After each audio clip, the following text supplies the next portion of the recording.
السلام علیکم ورحمۃ اللہ وبرکاتہ۔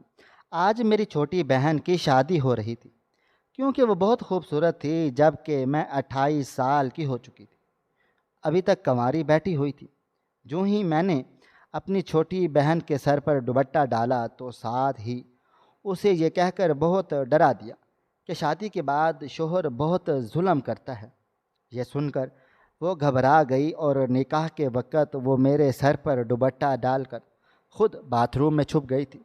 میں بہت زیادہ خوش ہوئی اور رخصت ہو کر سسرال آ گئی۔ کچھ دیر کے بعد نند نے جو ہی دودھ پلایا تو مجھے گہری نیند آ گئی۔ جب آنکھ کھلی تو شوہر کو دیکھ کر میری روح لرز گئی تھی، کیونکہ وہ تو میں نے ساری زندگی اپنی چھوٹی بہن نازیہ کے ساتھ حسد میں گزار دی تھی، جب کہ وہ مجھ سے بہت زیادہ محبت کرتی تھی۔ وہ مجھ سے 8 برس چھوٹی تھی اور اس کی شادی ہو رہی تھی۔ میں نے اس کو ڈرا دیا کہ شادی کے بعد اچھا سلوک نہیں ہوتا، تو اس نے اپنی جگہ مجھے بٹھا دیا۔ میرا نکاح ہو گیا اور میں رخصت ہو کر چلی گئی، مگر جب میری نظر اپنے شوہر پر پڑی تو دھک کر کے رہ گئی تھی اور پھر دھاڑے مار مار کر زاروں قطار رونے لگی، کیونکہ وہاں تو میرا شوہر، میرا نام مام ہے، میں خوبصورت بھی ہوں اور خوبصیرت بھی، مگر میری ان تمام خوبیوں کو میری چھوٹی بہن نازیہ کے حسن و جمال نے گرہن لگا دیا تھا۔ میں پیاری تھی جب کہ وہ حسین ترین تھی۔ لوگ اکثر کہہ جاتے تھے کہ اگر نازیہ نہ ہوتی تو مہم کے حسن کا کوئی بھی مقابلہ نہ تھا۔ لوگوں کی یہ باتیں میرے ذہن میں اٹک کر رہ گئیں۔ میں سوچتی کہ کاش نازیہ واقعہ ہی نہ ہوتی تو کتنا اچھا ہوتا۔ میں اسکول و کالج میں ہمیشہ امتیازی نمبروں سے کامیاب ہوتی تھی۔ میرے والدین مجھ پر فخر کرتے تھے اور رشتہ داروں کو بڑے خوش ہو کر میری قابلیت کے متعلق بتاتے رہتے تھے، مگر نازیہ پوزیشن لینے لگ گئی تھی۔ وہ ہر کلاس میں فرسٹ آنے لگی تھی۔ یہاں بھی اس نے مجھے مات دے دی۔ اب میرا ذکر پس پش چلا گیا، ہر جگہ اس کا نام لیا جانے لگا۔ میں اکثر سوچتی تھی کہ کاش نازیہ کہیں دور چلی جائے جہاں اس کے ساتھ میرا کبھی سامنا نہ ہو۔ آہستہ آہستہ میرے دل میں اس کے لیے اس قدر حسد بڑھ گیا تھا کہ میں اس کے مرنے کی دعائیں کرنے لگ گئی تھی۔ جو ہی ہم دونوں بڑے ہوتے چلے گئے تھے، میں اپنے بڑے ہونے کا خوب فائدہ اٹھاتی، اس کو بات بات پر ڈانٹ ڈپٹ دیا کرتی تھی، مگر نہ جانے وہ کس مٹی کی بنی تھی، مجھ پر جان چھڑکتی تھی، میرا احترام کرتی تھی۔ میں بڑی ہو گئی، میرے لیے رشتے آنے لگ گئے تھے۔ اب میں بڑی خوش و خرم تھی۔ چلو اچھا ہے، نازیہ سے جان چھوٹ جائے گی۔ میرے سسرال میں کوئی مجھے نازیہ کی مثالیں نہیں دے گا، مگر یہاں بھی نازیہ مجھ سے سبقت لے گئی تھی۔ میرے لیے جو بھی رشتہ آتا تھا وہ مجھے ٹھکرا کر میری چھوٹی بہن کو پسند کر جاتے تھے۔ بہت بار ایسا ہوا تھا۔ تب پھپھو جان نے ابو کو مشورہ دیا کہ نازیہ کی شادی کر دو، اس کی شادی کے بعد ماہم کا راستہ بھی کھل جائے گا۔ پہلے پہل ابو نہ مانے، مگر امی نے ان کو بہت سمجھا دیا تو ابو رضامند ہو گئے، لیکن میں یہ سب نہیں چاہتی تھی کہ میں اس میدان میں نازیہ کو بازی لے جاتے نہیں دیکھ سکتی تھی۔ وہ ابھی صرف 20 سال کی تھی، ایسے کیسے وہ گھر بسا لیتی، لیکن اس معاملے میں مجھے کسی نے گھاس تک نہ ڈالی تھی۔ مجھ سے کسی نے بھی مشورہ کرنا مناسب نہ سمجھا تھا۔ نازیہ کا رشتہ پکا ہو گیا، شادی کی تاریخ طے ہو گئی تھی۔ ہمارے گھر میں خوشیوں کا دورہ تھا، جب کہ میں اندر ہی اندر کڑھ کر رہ جاتی تھی۔ خیر، دن گزر گئے اور نازیہ کی بارات آ گئی۔ وہ دلہن بن کر بالکل حور پری لگ رہی تھی۔ اس پر اتنا رنگ روپ چڑھا تھا کہ لگتا تھا کہ وہ 14ویں کا چاند ہو۔ میں اس کو دیکھتے ہی رہ گئی تھی۔ نازیہ بولی، کیا ہوا آپی؟ میں اچھی نہیں لگ رہی کیا؟ میں نے اسے گلے سے لگا لیا اور کہا کہ تم تو دنیا کی حسین ترین دلہن ہو، مگر میرا دل تمہارے لیے نہایت غمزدہ ہے۔ امی ابو کو تمہارے ساتھ یہ ظلم نہیں کرنا چاہیے تھا۔ تم جانتی ہو کیا چھوٹی عمر کی دلہنوں پر شوہر بڑا ظلم کرتے ہیں؟ ان کو لگتا ہے کہ کم عمر دلہن کو مار پیٹ کر وہ اپنے سانچے میں ڈھال سکتے ہیں۔ جو لڑکی ساری عمر کے لیے سسرال والوں کی غلام بن کر رہ جاتی ہے۔ شادی کی صحیح عمر تو 25 برس کے بعد شروع ہوتی ہے۔ میری باتیں سن کر نازیہ کانپ سی گئی اور اس کے چہرے پر زردی پھیل گئی۔ وہ بولی، آپی اگر آپ کی شادی ہو جائے تو دلہا آپ کو بھی مارے پیٹے گا؟ میں نے تیر نشانے پر لگتے دیکھا تو خوشی سے جھوم اٹھی۔ میں بولی، نہیں نہیں نازیہ، ایسا نہیں ہوتا، میں 28 برس کی ہوں، دلہا مجھ سے دب کر رہے گا۔ نازیہ نے جلدی سے اپنے سر سے عروسی دوپٹہ اتارا اور مجھے اڑا دیا۔ وہ بولی، باجی خدا کا واسطہ ہے میری جگہ آپ رخصت ہو جائیں، میں مار پیٹ سہ نہیں پاؤں گی، میں تو 25 برس کی عمر میں ہی شادی کروں گی۔ میں بہانے بنانے لگی، بولی، نازیہ لوگ کیا کہیں گے کہ چھوٹی بہن کا نصیب بڑی بہن نے چرا لیا۔ نازیہ بولی، آپ ہی دفع کریں لوگوں کو، آپ بس مجھے بچا لیں۔ پھر میں نے ہاں بھی کہہ دی اور نازیہ مجھے عروسی لباس دے کر خود باتھ روم میں جا کر چھپ گئی تھی۔ پھر نکاح والے آ گئے اور میری شادی چودھری بلال کے ساتھ ہو گئی تھی۔ میری تو خوشی کا کوئی ٹھکانہ نہ تھا۔ دراصل ہم سفید پوش لوگ تھے مگر باعزت لوگ تھے، اس لیے میرے لیے بہت بڑے گھر سے رشتہ آیا ہوا تھا، مگر انہوں نے نازیہ کو پسند کر لیا تھا۔ میں نے چودھری بلال کی تصویریں دیکھی تھی تو اس کی اسیر ہو گئی تھی۔ میں نے سوچا، نازیہ تم نے مجھ سے ہر چیز چھینی ہے، میں تمہیں اپنی محبت چھیننے نہیں دوں گی۔ چودھری بلال اپنی شاندار حویلی اور کروڑوں کی جائیداد کا اکلوتا مالک تھا۔ میری ساس میرے پاس آ کر بیٹھی اور بولی، بیٹا اپنا حسین چہرہ تو دکھا دو۔ میں نے نفی میں سر ہلا دیا اور جلدی سے بات بنا دی کہ اگر شوہر سے پہلے ساس دلہن کو دیکھ لے تو برا شگون ہوتا ہے۔ میری ساس ڈر گئی تھی، یوں رخصتی تک کسی نے مجھ سے میرا چہرہ دیکھنے کی فرمائش نہیں کی۔ میں چودھری بلال کی سیج سے جا کر بیٹھی تھی، میں بڑی خوش تھی۔ کمرے کا دروازہ کھلا اور مجھے ٹرالی گھسیٹنے کی آواز آنے لگی۔ میں گھونگھٹ کر کے بیٹھی تھی، سوچا ملازمہ کھانے پینے کی اشیاء لائی ہوگی۔ میرا تو دل باغ باغ ہو گیا تھا کہ اب میں اس حویلی کی چودراہن بن کر رہوں گی، ملازمائیں میرے آگے پیچھے پھریں گی۔ تب مجھے چودھری بلال کی آواز سنائی دی تھی۔ وہ بولے، نازیہ کیسی ہیں آپ؟ ٹرالی کی پہیوں کی آواز میرے قریب ہوئی تو میں نے سر اٹھا کر جو منظر دیکھا تھا، میرا تو سر چکرا گیا تھا۔ خوبرو اور حسین و جمیل چودھری بلال اپنی ویل چیئر گھسیٹتا ہوا آگے کو بڑھ رہا تھا۔ میرے کانوں میں سائیں سائیں ہونے لگ گئی تھی۔ میں نے گھونگھٹ اتار پھینکا تھا۔ بلال مجھے دیکھ کر شدر رہ گیا، بولا، آپ کون ہیں؟ نازیہ کدھر ہے؟ میں بولی، چودھری بلال تم لولے لنگڑے ہو، تم معذور ہو، یوں ساری زندگی ویل چیئر پر گزارو گے؟ ہم دونوں کی حالت دیکھنے کے قابل تھی۔ وہ چپ کر گیا تھا جبکہ میں دھاڑیں مار مار کر رونے لگ گئی تھی۔ بلال خاموشی سے مجھے تکتا چلا جا رہا تھا۔ ہمارے کمرے کے دروازے پر دستک ہونے لگ گئی تھی۔ میری ساس بولی، کیا ہو گیا ہے بہو، کیوں رو رہی ہو؟ دروازہ تو کھول دو۔ میں نے غصے سے اٹھ کر دروازہ کھول دیا۔ میری ساس کی بھی وہی حالت تھی جو کہ بلال کی تھی۔ میری ساس بولی، نازیہ کہاں ہے؟ تم تو اس کی بڑی بہن ہونا۔ میں نے روتے ہوئے بولی، آپ لوگوں نے ہمارے ساتھ اتنا بڑا دھوکہ کیوں کیا؟ ہم سے یہ کیوں چھپا دیا کہ آپ کا بیٹا لوڑا لنگڑا ہے، اسپیشل پرسن ہے؟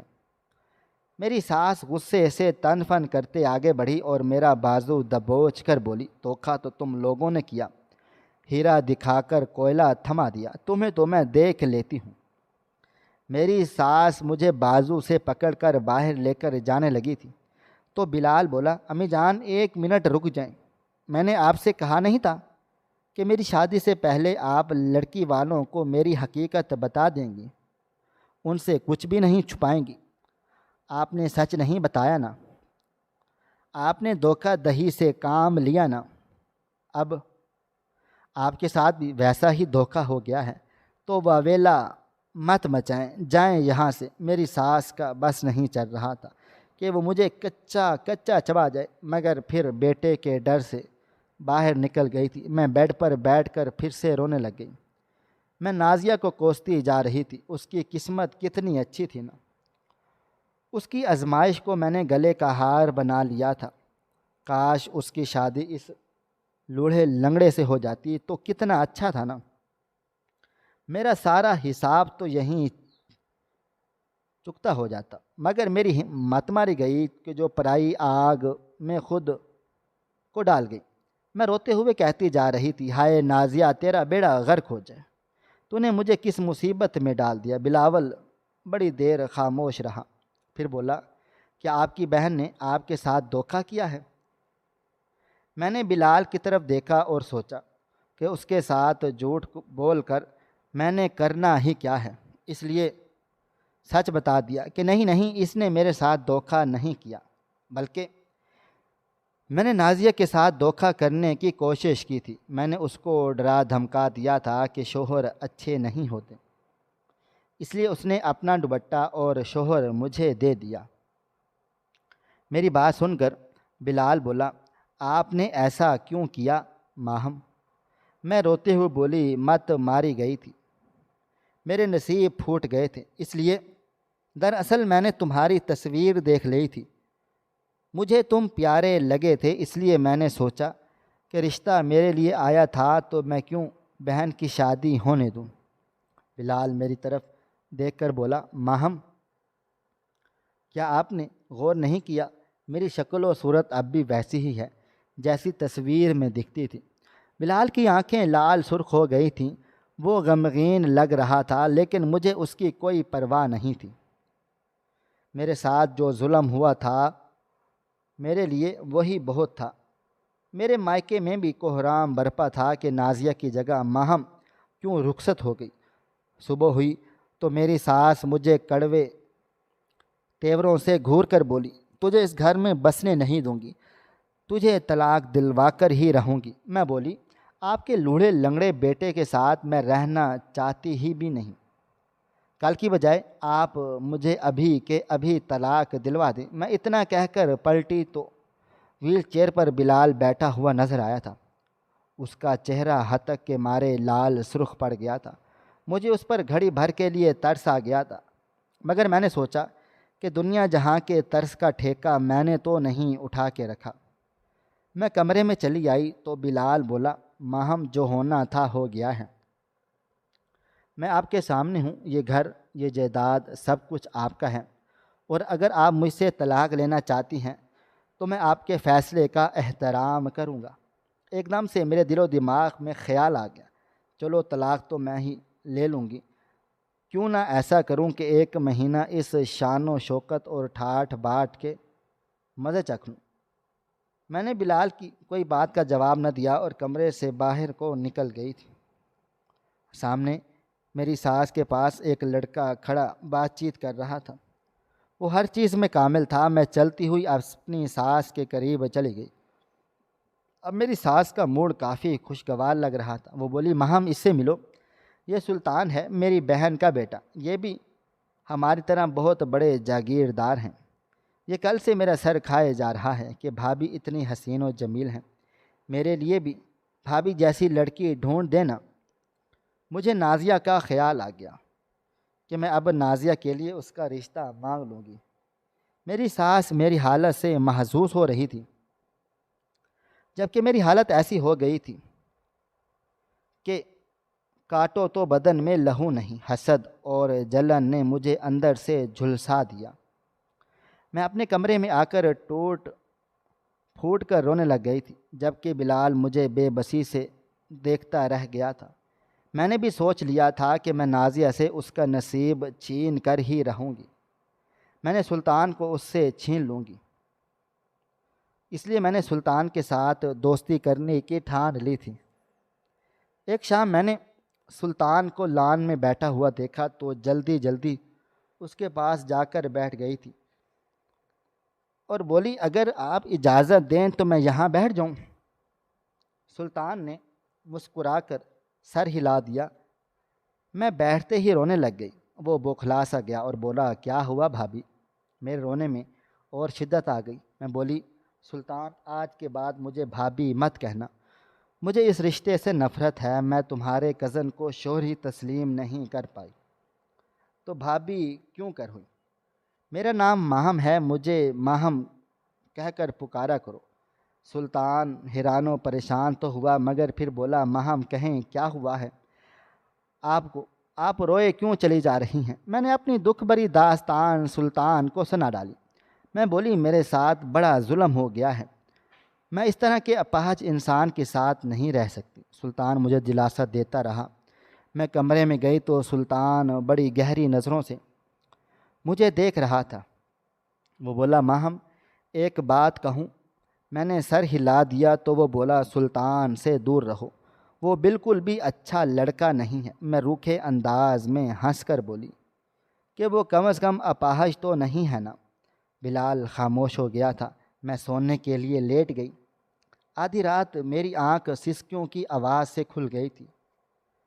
میں نے سر اٹھا کر دیکھا تو بلال کھڑکی کے سامنے بیٹھا سسک رہا تھا۔ ایک لمحے کے لیے ایسا لگا جیسے کسی نے میرا دل مسل کر رکھ دیا ہو۔ بلال میری پہلی محبت تھا مگر میں کیا کرتی؟ میں نازیہ کو جیتے نہیں دینا چاہتی تھی، میں اس سے کمتر نہیں بننا چاہتی تھی۔ مجھے لگتا تھا کہ نازیہ مجھ پر دل ہی دل میں ہنستی ہوگی۔ میں ایک بار پھر سے لیٹ گئی۔ اس بار میری آنکھوں برس رہی تھی۔ میں جن راستوں پر چل نکلی تھی جانے اس کا کیا انجام ہونے والا تھا۔ میری ساس مجھ سے بڑا برا سلوک کرتی تھی، میں بھی ٹکا سا جواب دے دیتی۔ ایک دن میں نے اپنی ساس کے کمرے کے پاس سے گزری تو مجھے بلال کی آواز سنائی دی۔ وہ میرا نام لے رہا تھا۔ میں ٹھٹک کر رہ گئی تھی اور وہیں رک گئی۔ بلال بولا امی میں کتنی بار کہہ چکا ہوں کہ آپ میری بیوی کے ساتھ برا سلوک مت کیا کریں، وہ اس حویلی کی بہو ہے، میں اس کو اس کا مقام دلا کر ہی رہوں گا۔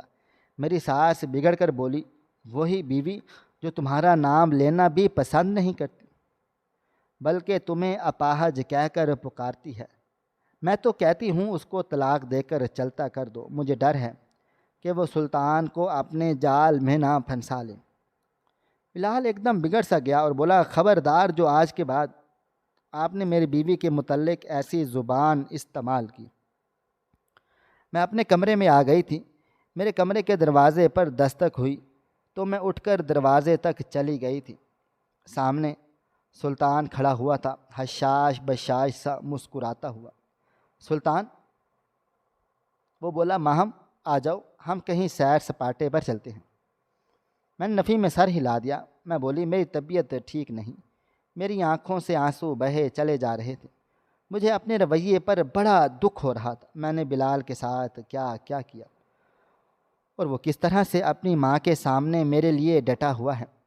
جو بھی تھا لیکن میں ابھی بھی بلال سے محبت کرتی تھی۔ بلال رات گئے کمرے میں لوٹے تو مجھے یوں اندھیرے میں لیٹا دیکھ کر پریشان سے ہو گئے تھے۔ وہ بولے کیا بات ہے ماہم، طبیعت تو ٹھیک ہے نا؟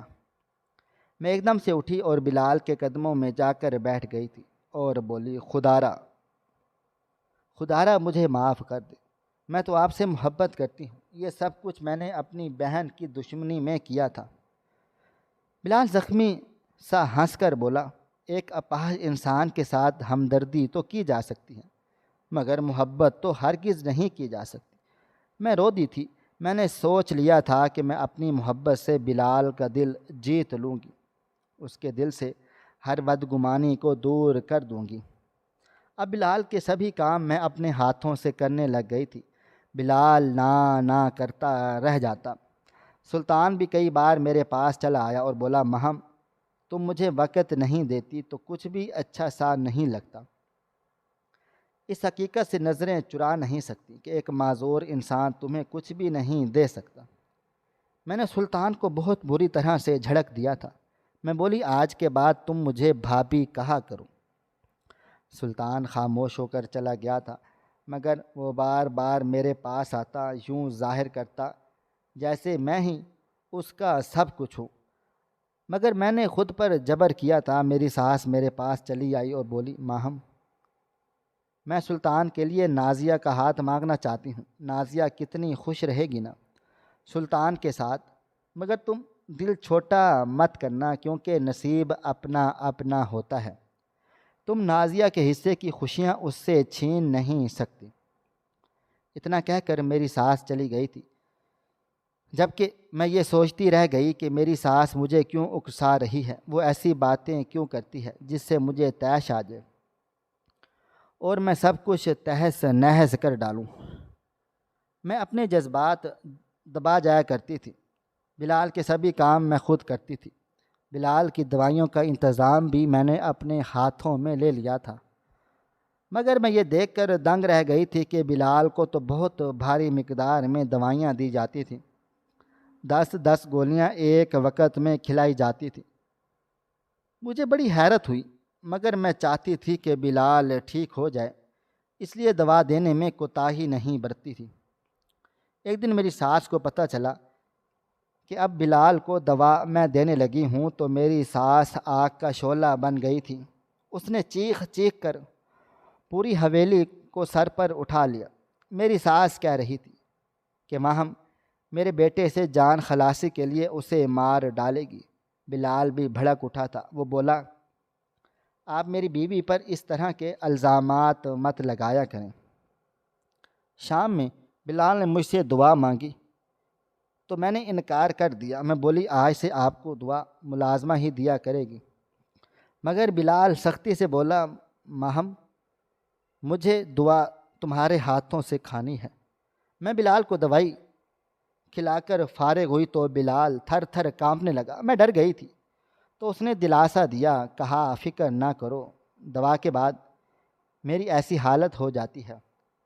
مجھے بہت حیرت ہوئی تھی، اب کچھ شک بھی ہو گیا تھا، اس لیے صبح ہوتے ہی میں اپنی ساس سے چھپ چھپا کر بلال کو گاڑی میں بٹھا کر ہسپتال لے کر چلی گئی تھی۔ میں نے بلال کی دوائیاں دکھا کر ڈاکٹر صاحب سے پوچھا، ڈاکٹر صاحب یہ کس لیے ہیں؟ ڈاکٹر صاحب بولا، یہ تو دوا ٹانگوں کی شریانیں کمزور کرنے والی ہیں، یہ تو انسان کو معذور بنانے والی دوا ہے۔ اس دوا کی خرید و فروخت پاکستان میں بند ہے۔ پھر آپ نے یہ کہاں سے لی؟ میں اور بلال تو سکتے میں آ گئے اور واپسی پر ہم خاموش رہے۔ شام گہری ہو گئی تو میں نے بہانے سے ساس کو اپنے کمرے میں بلا لیا۔ وہ جیسے ہی کمرے میں داخل ہوئی، میں نے دھکا دیا اور بیڈ پر گرا کر اپنے دوپٹے سے ساس کو باندھ دیا تھا۔ میں نے پانی والی بوتل اٹھائی اور پانی ساس پر انڈیل کر کہا کہ اس میں مٹی کا تیل ہے۔ پھر میں نے ماچس دکھا کر کہا کہ مجھے آج سب کچھ سچ بتا دیں کہ آپ نے بلال کو معذور کیوں کیا، نہیں تو میں آپ کو جلا کر راکھ کر ڈالوں گی۔ بلال سامنے بیٹھا ساری کارروائی دیکھ رہا تھا، مگر خاموش ہی رہا تھا۔ میری ساس شدید ڈر گئی تھی۔ وہ بولی، بلال جانتا ہی ہے کہ وہ میری سگی اولاد نہیں ہے۔ میں نے بلال کے بوڑھے باپ سے شادی محض پیسے کے لیے کی تھی، مگر اس بوڑھے نے مرتے وقت ساری جائیداد اپنے بیٹے کے نام پر لگا دی۔ میں اتنی جلدی ہار ماننے والی نہیں تھی۔ انہی دنوں مجھے سلطان سے محبت ہو گئی تھی۔ سلطان میری بہن کا بیٹا نہیں بلکہ میرا عاشق ہے۔ ہم دونوں نے سوچ کے رکھا تھا کہ بلال کو معذور کر کے راستے سے ہٹا دیں گے اور الزام بلال کی بیوی پر آ جائے گا کہ وہ اپاہج ہو کر شوہر کو مار گئی۔ یوں سارا پیسہ ہمارا ہو جاتا اور ہم شادی کر لیتے، سانپ بھی مر جاتا اور لاٹھی بھی نہ ٹوٹتی۔ مگر ماہم تم تو بہت عیار چلاک نکلی۔ اگر تمہاری جگہ نازیہ اس گھر میں آتی تو وہ کبھی بھی اس راز تک نہ پہنچ پاتی۔ اپنی والدہ کی ساری باتیں سن کر بلال نے پولیس کو فون کر کے بلا لیا۔ اس نے اپنی سوتیلی ماں اور سلطان کو پولیس کے حوالے کر دیا تھا۔ ثبوت کے طور پر اس نے اپنی ماں کی ریکارڈنگ پولیس والوں کو سنا دی تھی۔ بلال رونے لگا تھا۔ وہ حیران و پریشان تھا کہ کوئی اتنا کیسے گر سکتا ہے۔ بلال کی بیماری پکڑی گئی تھی، ہم نے امریکہ جا کر بلال کا علاج شروع کر دیا تھا۔ ڈاکٹر پر امید تھے کہ وہ بہتر ہو رہا تھا، اب تھوڑا بہت چلنے پھرنے لگا۔ امریکہ کے ہسپتال میں بیٹھ کر میں نے نازیہ کو دل و جان سے معاف کر ڈالا تھا۔ وہ بہت زیادہ معصوم تھی، اس کا تو کوئی قصور ہی نہ تھا۔ میں نے جیسے ہی نازیہ کو معاف کیا میرے دل کو سکون ہو گیا تھا۔ اب میں نے اور بلال نے ایک نئی اور خوشحال زندگی کا آغاز کر دیا تھا۔ بیٹی کی سب سے بڑی دشمن اس کی دوست ہو سکتی ہے۔ عورت کی فطرت میں یہ بات شامل حال ہے کہ وہ جس لڑکی سے دل سے محبت کرتی ہے اس سے بہت جلد متاثر بھی ہو جاتی ہے۔ اس کی باتوں، انداز، لباس، چال، دین، حیا سب کچھ اپنا لیتی ہے۔ اس لیے اگر آپ کے پاس بیٹی ہے تو یہ باتیں ضرور یاد رکھیں۔ بیٹی نے اچانک نماز چھوڑ دی، دیکھیں کہ وہ کس کے ساتھ وقت گزار رہی ہے۔ بیٹی نے پردے سے تنگ آ کر شکوہ شروع کر دیا، دھیان دیں اس کی دوست کس مزاج کی ہے۔ داماد کو شکایت ہے کہ بیوی بدل گئی ہے، اس سے پوچھیں کہ بیٹی کس عورت کی صحبت میں رہنے لگ گئی ہے۔ بیٹی کے اخلاق بگڑ گئے ہیں، اس کے پیچھے اکثر ایک دوست ہوتی ہے۔ تعلیم میں کمی، توجہ کا فقدان، اسکول میں کس کے ساتھ بیٹھتی ہے۔ معلوم کریں موبائل فون یا تصاویر کے اسکینڈل اکثر کہاں سے نکلتے ہیں۔ دوستوں سے ہی شرم و حیا جو بچپن سے سکھائی گئی تھی اب کہاں چلی گئی۔ جو صحبت میں بیٹھی ہے وہی اس کو بدل رہی ہے۔ لڑکے نمبر کیسے جان گئے؟ جواب ایک ہی ہے، اس کی دوست۔ اچانک جھوٹ اور چھپانے کی عادت، اس کے پیچھے بھی دوست ہے۔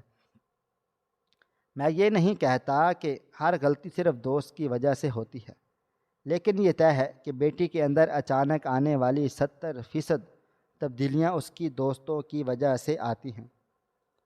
اکثر دو لڑکیوں کی دوستی بہت گہری نظر آتی ہے، لیکن حقیقت یہ ہے کہ ایسی دوستیوں میں چغل خوری، حسد اور مطلب پرستی چھپی ہوئی ہوتی ہے۔ ان کی آپس کی باتیں اکثر ایک دوسرے کو نیچا دکھانے یا بگاڑنے کے لیے ہوتی ہیں، نہ کہ سنوارنے کے لیے۔ چند سنہری مشورے ایک بھائی کی طرف سے بہنوں کے لیے ہیں۔ اپنے والد کی دوست بنو، ان سے جھگڑا نہ کرو، اپنے شوہر کی اطاعت کرو، ان کی بات مانو، عورتوں کی بھیڑ سے بچو۔ بعض اوقات سگی بہن بھی جلتی ہے۔ ہر نصیحت خیر خواہی نہیں ہوتی، اکثر نصیحتیں حسد اور سازش ہوتی ہیں۔ موبائل نمبر صرف گھر والوں کو دو، دوستوں سے بچاؤ۔ انسٹاگرام، فیس بک کی دوستیاں دھوکے ہیں۔ ان سب کو صرف سیکھنے کے لیے ہی استعمال کرو۔ اپنے ذہن میں حدیں قائم کرو۔ نماز، پردہ، شوہر کی عزت، باپ اور بھائی کی عزت، زیادہ بولنا چھوڑ دو۔ 90% عورتیں راز نہیں رکھتیں، یہ سب بیٹوں اور بیٹیوں دونوں کی پرورش پر بھی لاگو ہوتا ہے۔ ناظرین، مزید اس طرح کی سبق آموز کہانیاں سننے کے لیے ہماری ویڈیوز کو لائک کریں، شیئر کریں اور ہمارے چینل کو ضرور سبسکرائب کر لیں۔ آپ کو ہماری آج کی کہانی کیسی لگی؟ کمنٹ باکس میں اپنی رائے کا اظہار ضرور کریں۔ ملتے ہیں کل ایک نئی اور دلچسپ کہانی کے ساتھ، تب تک اپنا ڈھیر سارا خیال رکھیے گا۔ اللہ حافظ۔